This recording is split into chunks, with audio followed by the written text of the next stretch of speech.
Hello everyone, this is Ray Testa here at the annual SFA conference with the U.S. Department of Education, joined by Chris DeLuca and Tom Netting, who's working the camera right now.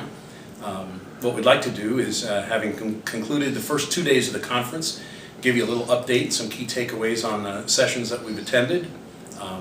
There will be written summaries coming later on that you'll receive, and there'll be another video update on Friday.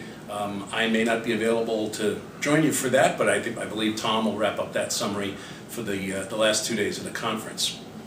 I'd like to give you a little idea. This was day 2 of the conference, so I'm going to give you day 2 before day 1. I attended the opening session this morning, and it contained a series of remarks by Secretary of Education Arne Duncan. The Secretary concentrated on the problems with the FA system as we know it today. Namely, it's inefficient, and there's simply not enough money to sustain the FA programs in the direction we're headed. They anticipate in the next decade that student financial aid and the Pell Grant program in particular could hit a $50 billion shortfall.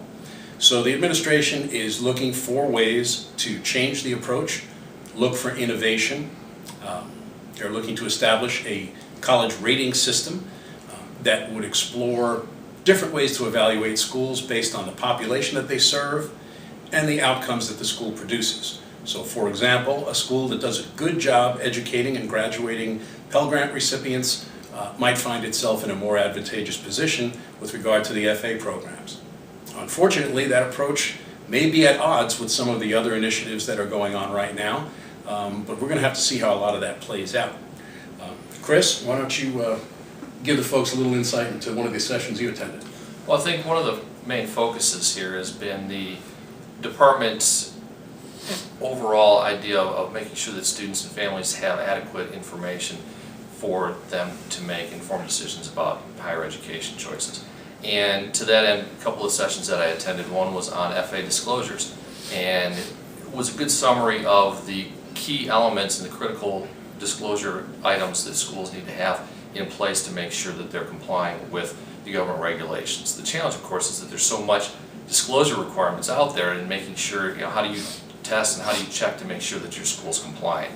So to that end, another session that I attended was on the FSA assessments, which is a great tool to use for schools in order to check a variety of issues regarding Title IV compliance, including, of course, consumer information. But there again, the challenge is if you go to the FSA assessments on the web and you use those, under the consumer information section, there is a document that the department titles Consumer Information at a Glance, which when you look at it, it turns out to be a 31-page document in 10.5. So obviously that's a challenge for schools, but again, the materials were very helpful. And again, that's something for you folks that aren't here at the FSA conference this week. All the materials that the department has are available on the FSA conference website. So I'd encourage you to take a look at those to make sure, to get yourself a tool that you can use for ensuring your compliance for your schools. Thanks, Chris. The information about downloading the presentations is really a good suggestion. If you go in there, you can get all the PowerPoint presentations from every session, and you may want to sit down with the other folks at your institution that are involved in the administration of Title IV so that you can share some responsibilities and work as a team, make sure that everybody's doing their job. Picking up on the disclosure information that Chris mentioned, I did attend a session on the GE, Gainful Employment Disclosure Template. Folks, this is brand new.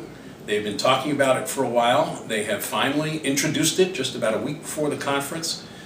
It is available for you to look at and begin to familiarize yourself with.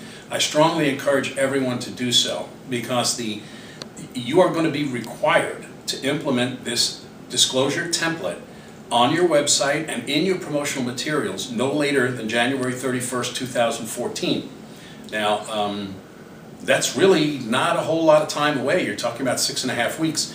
It's going to take you time to look at the wizard, figure out the data that you have to record and break down, enter the data into the wizard, and then make sure that it becomes part of your website, prominent, readily accessible, and that also you can make hard copies available. If possible, you may want to include this in your catalog information. I will say that there's some new approaches in the disclosures for gainful employment, and please remember, these are not the new proposed rules that our negotiations are ongoing as we speak. These are the original gainful employment disclosures that have still been required all along. But you may have to take a real close look at your programs. If you have multiple programs in different states, even though it's the same discipline, so for example, a cosmetology program offered in 2 states, if there's a substantial difference in the length of the program because of the state mandates, those are going to have to be disclosed separately. If there's a cost difference in the program of any more than 10% from one location to another, that program will have to be considered separately. And you may find that it's necessary to separate your full-time programs from your part-time programs, because when you are disclosing your data and entering your data on normal time to complete and on-time completion, those numbers can get very skewed if you are reporting for all your students, when in fact your part-time students will never complete on time based on what's in your catalog. So you may have to look at separating those programs. I urge you to take real good care and work this wizard, make sure you understand it, and give yourself enough time to get it up on your website.